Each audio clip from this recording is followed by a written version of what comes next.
ఓం నమః శివాయ. మనం నివసించే సృష్టి భూమి, నీరు, అగ్ని, గాలి, ఆకాశమనే 5 అంశాలతో ఏర్పడింది. ఈ 5 అంశాలే 5 లింగాలుగా ఉన్నాయని మీకు తెలుసా? పంచభూతాలు శివుడి యొక్క 5 ముఖాలుగా భావిస్తారు. ఆ 5 లింగాలు ఎక్కడ ఉన్నాయో వాటి ప్రాముఖ్యత ఏంటో ఇప్పుడు చూద్దాం. 1. భూమిలింగం, కంచి, తమిళనాడులో. ఇక్కడ శివయ్య భూమి రూపులో ఉన్నారు. 2. నీరులింగం, తిరువనైకావల్, తమిళనాడులో. లింగం కింద ఎల్లప్పుడూ నీరు ఊరుతూ ఉంటుంది. 3. అగ్నిలింగం, తిరువణ్ణామలై, తమిళనాడులో. ఇక్కడ శివుడు అగ్ని రూపంలో కొలివయ్యారు. 4.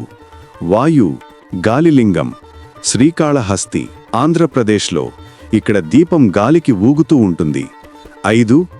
ఆకాశలింగం, చిదంబరం, తమిళనాడులో. ఇక్కడ శివుడు శూన్య రూపంలో అంటే ఆకాశంలో కొలువయ్యారు. ఇక్కడ గర్భగుడిలో తెర తీసినప్పుడు ఏమీ కనిపించదు, ఆకాశమే. ఈ 5 దివ్యలింగాలను ఒక్కసారైనా దర్శిస్తే మోక్షం లభిస్తుంది.